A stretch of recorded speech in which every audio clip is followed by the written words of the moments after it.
everybody, and welcome to Talking Horticulture. This is our third podcast, and today we're going to be talking about trees. So please like, subscribe, and follow us on YouTube or Spotify. Keep up to date with all our latest podcasts. Follow us on our social media channels if you like the content that you're about to hear. So as I said, this week we're going to be talking about trees and arboriculture, more broader terms. So Michael, what is arboriculture? Well, hello everybody, and welcome along to podcast number 3. Well, arboriculture is, I suppose, broken down as a totally separate area totally separate subject to horticulture, and it's the study of trees. And I suppose we would now be looking at it as the study of amenity trees, which is any of your trees that you would find around your houses or that are grown in the landscape, in our parks, in our gardens, and it's a separate area as well from forestry. So these are trees which are not grown as a commercial crop. And so in Ireland, this covers many of our large parks and gardens, and it's exactly what kind of we as a team here are talking about. Looking at Ireland's current position, well, I think we're kind of trailing a little bit in the background in our knowledge on it, in how people view it, how they see trees in the landscape and around their houses. And I think we have a lot of work to do to advise people and get information out there as to what the real situation is with our amenity trees. What about you? How do you feel about the current situation of our trees in Ireland? Well, yeah, I think we have a very strange relationship with trees in this country. It's kind of a bit of a love-hate relationship with them. A lot of people would be fearful of trees in the country for whatever reason. But yeah, I think like the horticultural industry, the arboriculture is similarly under-financed, and there's not enough qualified people with arboricultural training in the country to go and survey and to give good information and knowledge about trees and when you need to do works on them. There's not half as many people that we need in the country. Like, for instance, there's a waiting list to get someone out to even look at a tree today because there's such demand for this knowledge that arborists have, and there's too few of them in the country. Yeah, that's so true. Like, I think many people can be in just so public can get very misguided by what someone as they may describe themselves as a tree surgeon comes out and tells them at their door. And that is a grave failing, because they can be lured into work that they don't necessarily need to do. Many trees in many places don't always need maintenance. And so, as you said there, that's the importance of tracking down someone who will come out and give you real information on your trees, not someone who's coming out just looking to get the work. I think that's very important, and a huge failure in this country is that many people feel the need to take a mature tree, cut the top off it and hack it to death because they feel this is going to blow over, this is going to fall down, and they see it as a huge danger. And I suppose that comes around to trees and the law and trees and, you know, boundaries and all of that sort of area of arboriculture as well. So trees and the law is a very interesting topic, and it's kind of really coming into a bit of a new kind of area of prevalence now, that you have a lot more people on the street coming up and stopping people, cutting trees, cutting hedges, and kind of like policing it on the public level. But in terms of like felling trees in Ireland, what are the penalties, Michael? Is there people enforcing it? Is there people checking up on this? Bar someone coming up to you and saying you shouldn't be cutting that tree down, who's following up on people for doing these works? So the trees are governed in Ireland under the Forestry Act, and that also covers our amenity trees. And there's loads of, I suppose I would call them loopholes, which allow people to remove trees when it's within a certain distance of a building and that sort of thing, which is fine if the tree is diseased or dangerous. I don't like, diseased is not a good word either, because just because the tree might have a disease doesn't necessarily mean it has to be removed. So that's one part that people also get tied up in, that they see a tree, oh, that has an issue, we need to fell it.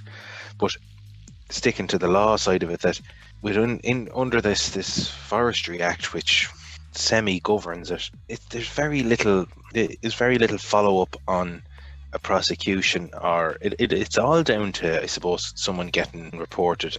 But as you said, nowadays there's much more, what would you say, publicity in regards of the nesting season, and but more so in relation to hedging.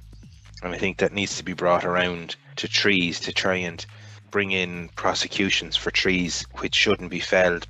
But as regards who's going to chase all of this up, well, that's going to be the $1 million question on how do we get the staffing to chase all this up. This is the thing, is who's going to fund this, of who's going to look after this kind of desert, because there's a hell of a lot of paperwork involved in chasing down who's doing the right and wrong thing. And like you said earlier on about tree surgeons coming out, now some of them are very good, to be honest, but a lot of them are just looking for getting their day's wages, and they will tell you what you want to hear, that that's unsafe, or that's not, that needs to come down. And there's a lot of kind of hacking jobs done just for these guys to stay in business. So that it kind of leads us into, like, are we doing enough to protect our trees in Ireland, like in relation to construction of buildings, or for development, or for health and safety, which is a huge area that we'll be covering in another topic in the next couple of weeks. Like, are we doing enough? Are these kind of just cop-outs for people to cut down trees for health and safety reasons? Is this a problem? Yes, it's a major problem. And building sites is a, and I've been doing some research work into this in the past couple of months on trees and construction sites. And if we were to follow over the timeline of a tree on a construction site, I've one particular site where there was a mature beech tree growing on a greenfield site. Spring forward, 2 years on, and the tree is now surrounded by houses, sitting on a very small green space in the center. It's totally, it got totally built around. There was no protection for the tree. And if we looked at the period in between it, which I had, the whole area around it was gravel right up to the base, and was used as a car park and a storage yard. Where, like, there's no chase up there on the tree protection measures that were supposed to be implemented throughout that construction project. So that's a major problem in this country, is that we're felling some stuff a little bit willy-nilly that we don't need to, and what we're retaining is not being managed at all. In some cases, I don't want to paint the whole thing with a bad brush, but it's much easier to call out to construction sites and find dodgy trees, or trees which have been left in precarious positions, as opposed to ones which have been protected extremely well, you could say. Yeah, like, that's something that the construction industry is fierce guilty of bending the rules in regard to the law. Of, you can present a very nice plan to them in terms of the root protection area to go around the tree, how you're meant to protect the trunk and all that sort of stuff. But a lot of it is like, sure, well, let's send dodgy Jim with the digger over there, who has one eye and no left hand, to drive the digger, and oops, now the tree's unsafe, it has to go, and it makes the builder's life a lot easier. They're a hindrance for construction work, and there's not enough penalties in place for the mistreatment of these assets, because they're not something that you, like a 50-year or 100-year-old beech tree, it's not something that you can just go get off the shelf in Woodies. Like, this is something that has such value that you can't replace. It's an absolute crying shame to see some of these mature trees just being whipped out for convenience for the most part. Yeah, I'm actually, you hit a good one there with one eye Jimmy going over with the digger there, because it's, in many cases, it's what happens. They dig around the roots of it, and then, oh Jesus, I think we're going to have to take it down now. And then boom, it's gone. Oh, that's grand. Now we can put a footpath in. It's very easy to just brush all of these things under the carpet and get rid of it. But it is an area in Ireland, as opposed to the UK, where they are very good at following up on their construction sites before, after, and during. And I think that's somewhere we'll have to brush up on over here. All right. So like with our trees in this country, and you mentioned the UK being ahead of us, and even when you look over to the States, they're even further ahead in some respects with regard to how they treat their trees. And we kind of, when we talk about undervaluing the tree, it's not all about a monetary value. Like, it's about what it does for the surrounding areas of the new buildings, of the streets, of the parks. So like trees, we touched on in the last podcast with biodiversity. Trees add biodiversity value to a park, a street, edge of a road. Like, it's very important for biodiversity. They suck all the pollutants from our diesel cars and produce oxygen. Another valuable asset to have. There's a lot of research going into now is how having canopy cover outside buildings can actually lower the temperature at street level during the hot summers. Not as big problem here, but it will be in the future if the climate change issue keeps on going the way it's going. But if you have lower street temperatures, you don't need to be cooling your buildings as much. You don't have to have as much money pumped into air conditioning because you have this nice shade produced by trees. They also do a hell of a lot of water retention as well. If we plow out all the trees, the amount of moisture that's sucked up by a tree's root system is massive. So we have huge runoff problems. So you talk about the monetary value, but it's also all these other issues that if we don't put them in or retain them when we're developing, it's going to be a big problem. So what you would describe them as is ecosystem services, and a tree would provide ecosystem services to an area. Exactly like you said there, it provides localized cooling to an area. So one thing that I think is not promoted here which is great, we promote that we're tree planting and we're putting in so many trees and we're combating global warming. We're not planting trees in North Dublin is not combating global warming in downtown New York. And that's a failing that some people can think, oh Jesus, this is really getting globally. It's not. It's combating global warming and pollutants in North Dublin, in that specific area. It's localized action against climate change, which is brilliant because we can hit areas that are high pollutant areas. Like you said, then we have localized cooling. It's dealing with surface runoff. And if we look at, it's such a broad area, what they've done over in Stockholm, the Stockholm solution of dealing with surface runoff to channel all the water off the streets into tree pits to soak all of that up. So, there's a whole list of things that they're doing on a localized basis for people that they may or may not see. So that kind of leads us very nicely into kind of tree selection and Yes. The right tree, right place. That we have a lot of trees that have been planted in the wrong places. We have a lot of trees that are the wrong species. We have a lot of trees that shouldn't even be in the country. And you being closer in the industry, going out surveying and stuff like that, like, how big of a problem is the wrong tree going into the wrong place? Well, it can be a major problem. And if we look back to Alex Shigo, who, for anyone out there that wants to find a starting point of maybe research or books to read, is Alex Shigo is the father of modern arboriculture as we see it. And I know many have criticized him now, but look, he's still the godfather of it all. And he always said that if you're pruning a tree more than 7 years, it's in the wrong place. And it can be very, it's very detrimental to put, a large tree into a small garden, and you're ended up having to come at it every year, hacking at it.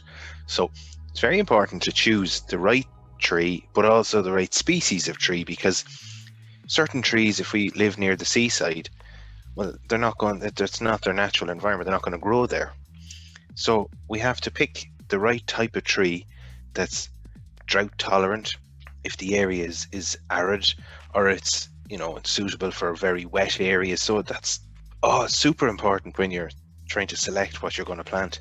So there's a lot of kind of short-term thinking when trees are planted in this country, that they're planted and not thought about what's that going to look like in 50 years time. How much root space do we actually need for that? When that grows, is that going to completely overshadow those windows in that apartment? Like, I've seen cases of it in work where people have planted lime trees underneath security cameras, they've underneath street lighting. Looks grand for the first 2 years, and then all of a sudden, year 5, you have no vision in your cameras, your street lighting is non-existent, and this is just poor planning, poor like thinking about, well, what is this going to look like? Is this the right place for this? And there's not very much thought put into it. No, like, you know, planting a tree, it's one major failing, which I can never get, is why someone puts a tree so tight to a street light or a camera on front of a, I know there's one actually road that I travel on regularly, and there's a sign and it says this is a temporary sign, and then there's a tree growing up in front of it, so you now can't see that this is a temporary sign. But I don't get that, and or some people decide that I'm going to really go hell for leather and sow a block of rows of trees, and then it gets just too much. There's so many trees, they can't spread out, they can't mature, because they're all end up getting entangled in each other, and it's just too much. As well as that, what can happen is we can find nowadays that we plant too much of the one species, and you can find this in many newer housing estates where they plant a road of maybe limes or a road of hornbeams, and the whole road is nothing but the same species. And that's going to be a big problem if you were hit with the likes of a pest or a disease. It's going to wipe out the whole road. So when you talk about pest and disease, Michael, how prevalent, or what's coming down the horizon in terms of Ireland and pest and diseases? Like, what one of the big kind of headline ones that has been kind of bandied about for the last couple of years is the ash dieback, and we had the Dutch elm disease many years ago. What from you being in the industry, what is the biggest pest disease problem we face in the country? So as an island, we hold that distinct advantage that we should be able to fend off certain pests, I would say, at least anyway. Obviously, we do import a certain amount of trees every year for planting. It's a shame. We should be relying more on our own guys, our own nurseries here for our tree stock. The best place to look to what's going to be coming down the line is, again, look to the UK. They're our nearest neighbour, and they'll be hit generally with something before we will. Over there, they're getting really hit with the oak processionary moth. We had a little touch of it here this year in Dublin. A block of trees was imported, planted, and a member of the public spotted the oak processionary moth around the base of the tree and was reported to the Department of Agriculture, luckily enough, fairly quickly. But going forward, it is going to be just there's Zayella that's hitting across Europe. These are all things that we're going to have to watch out for. Some of the borers, I suppose I'll call them that, as a generalized area. You know, we have to watch out what we're importing in timber. It's the pallets, I think, and cut timber that will be a problem. I think anyway. I think because it gives a much more wider scope for something to slip in a curtain cider truck, or just any sort of truck that's coming through the port.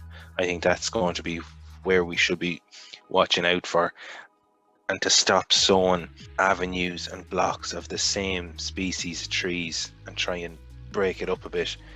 Again, it's a whole other area, and there's some great talks on YouTube there with Mike Raup. He's really good on some talking about some pests and disease issues, and whether we should be planting non-natives so that they're already able to deal with the pests that's going to come in, or whether we should be sticking with the natives, and whether they will be able to fight off the pests and disease that's going to come in. So I think that's going to be a nice little to and fro one of which is going to work and which isn't. So like something that we've touched on in previous podcasts is with the native first approach, and you look at the value that native trees have for the biodiversity value, but also the amount of by Irish, I suppose, that we're kind of eliminating that potential issue of buying a cheap tree that's coming in from Italy, northern Italy or something like that, and we're shipping it in a shipping container, and it could be bringing in something that could be absolutely detrimental to our trees in this country. So buying Irish is probably a very important thing that people might think about. And I know us being an island, we've fewer suppliers and not as many growers and stuff like that, and you might need to pay a premium for that. You can, again, I suppose for anyone that's listening to this, there's some great videos with Bartram's and that in the UK to have a look at some how nursery stock trees are grown and the work that goes into that.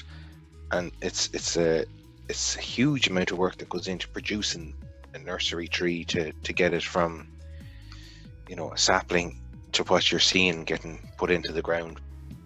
Another aspect of the trees in Ireland is, I find very fascinating, is and we touched on it earlier on, is it's kind of like the fear factor people have of trees. And you mentioned about trees falling on sides of roads, people putting them beside buildings.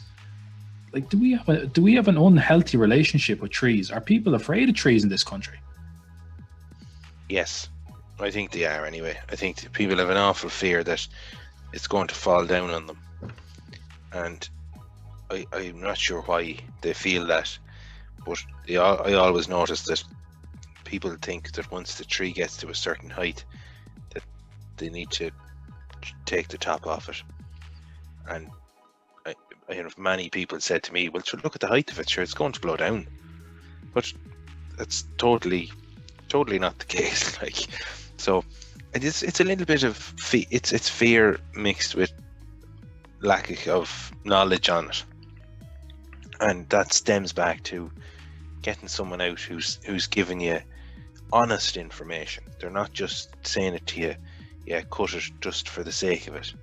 And someone who's sure about their knowledge on it, that they're not just saying cut it because they don't want to walk away and think that it's going to fall down and feel that they didn't do anything for you on it. So we do have that unhealthy relationship with it in that sense of the word, that we feel we have to be at them, we have to be cutting at them, we have to be poking at them. But we do have to be poking at them, but not always cutting them, keeping an eye on them, checking them. And that's the importance for checking your trees every year yourself, even going out and see, do you spot anything that you might feel concerned about? But it doesn't always mean that you have to be cutting at them, I think, is the best way of phrasing it. And with all those things that we mentioned, the pest and disease, right tree, right place, in a short question, do we have enough trees in the country, Michael? I think we're definitely removing way too much than we need to be. We really need to pull the handbrake there on some of the stuff and say, hold on a minute.